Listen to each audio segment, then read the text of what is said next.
Good morning, everyone. Hopefully, your day is off to a great start. Um, you know, it. I don't know about you guys, but it definitely feels like things are getting tighter and they're getting more constrained, and it feels like you have a lot of people on edge waiting for the Feds to lower interest rates and to hopefully that's a sign that life will be better again, or there'll be some sign of life and some sign of movement when it comes to our monetary policies and the market and all that good stuff.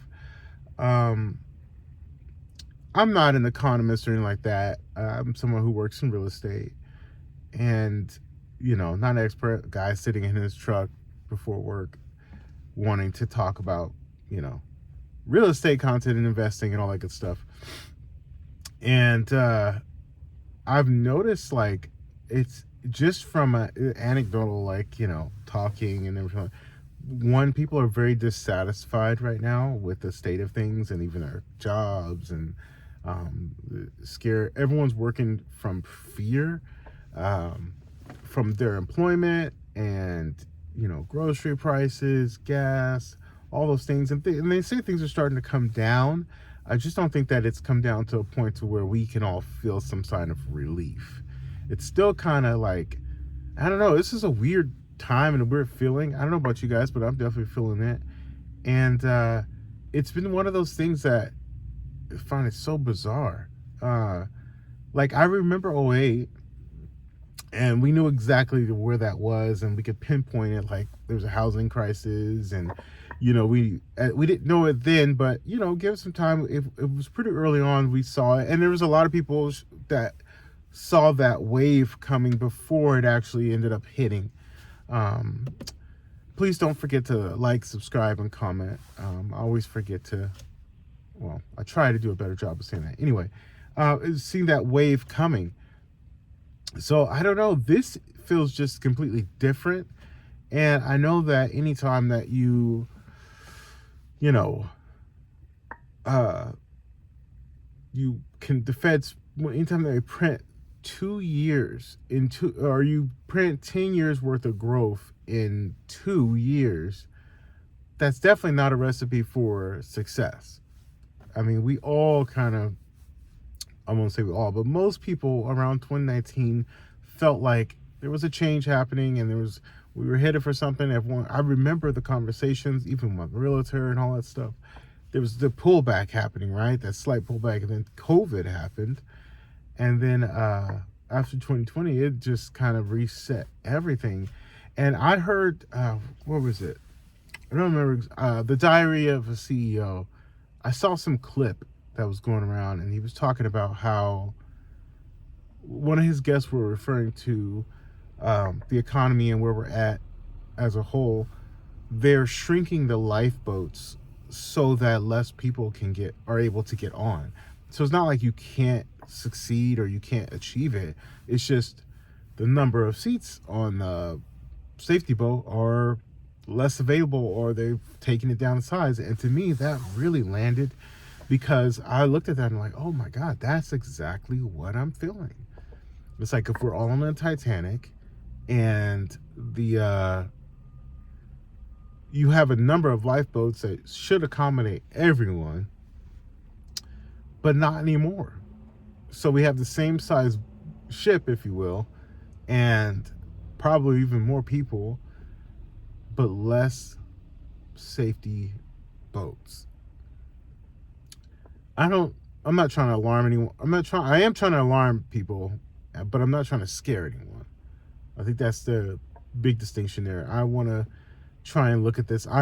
My personality is the type that wants to look at things for what they are. Okay, what's the plan now? I think everyone, and I will continue to say this until I feel that people are listening. This is the time for you guys to pour into yourself. Time for me to pour in myself and to focus on me, because let's be honest, no one's job is going to get you there. No one's ever going to pay you what you're worth, and no one's ever going to be able to value your time the way that you will. And it's time to lock in. It's time to go just strictly ghost mode and just because I'm reminded of that, just in my interactions. And the listen, this is going to be survival of the fittest, and I do believe 2025 is already on pace to be a really hard year. Good news is we're almost a third of the way through it. And I don't think there's like life safety coming in 26. I just think that start preparation now, right? My wife's even in the grocery store and we're buying find something on sale, extra bag of oats because our kids love oatmeal. So, we buy a big bag of that and that lasts for a while. Just doing everything you can to play that defensive position. Because I don't know about you, but having 2 kids doesn't make this any easier. I mean, there is times where I'm thinking yeah, we just gotta. I mean, we're trimmed to trim. I don't know how much more you can trim off before things just start getting a little weird. I was talking to someone as a single man, I've lived in some pretty harsh conditions, including for a period of time, short period, my car, because it did what I had to do. But, that's not, can't have kids in a car, but yeah, just do whatever you guys can to prep, if you're buying groceries, maybe buy a little extra of non-perishable things. And what I've just made it a point to do every time we have a little bit extra funds, try and buy a little extra something just to make something stretch. Rice, beans, whatever you can, because it's getting to a point to where I don't, our supply and everything could easily be disrupted, and you got all these worries and things in your head. But now is not the time to panic. I think now is the time to really be strategic. If you've had that business idea inside of you, go for it. Obviously, there's things that take time and money. I'm not saying not to, but if there's something that you can do to kind of push momentum in that direction, I recommend you do it. And this is not something I hear talked about a lot, but you really do have to educate yourself on the people in your local government. You really do have to take the time to know who's your, over the water, who's over the utility commissioner, who's over whatever. Really stay engaged, because these people do have a direct impact in affecting our life. And it's time that us, the voting population, taxpaying population, working class, stay engaged. What's going on? Because it can be hard to be engaged in that stuff when rent's due. I get it. Trust me.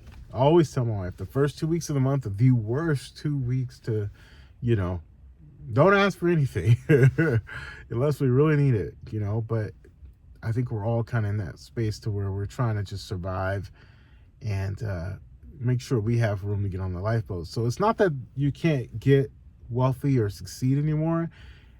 It's just, it's that much harder to get to that point because discretionary income is less and less because it's getting ate away by inflation. For this hasn't been like this for a while, but renting now is so much more affordable than buying, which it's shorter I will say in the short term. Long term, but you got to hold on to it long enough to see the benefit, which is becoming harder to do, which is why you're starting to see inventory levels rise, and if someone were to try and buy a property today based on yesterday's dollars, you're paying double. And that is, real estate just doesn't move that fast. That lets you know right there something is wrong. So we got a lot of stuff to clean up, and I don't know, but the point of this video is to just encourage you and to try and prop you up, because I think that's what we're all gonna have to do. We're all gonna have to lean on each other, get on YouTube, figure out how we can better ourselves, add more value, and keep trucking along. So anyway, stay encouraged and continue to work. All right, talk to you guys later. Take care. Bye.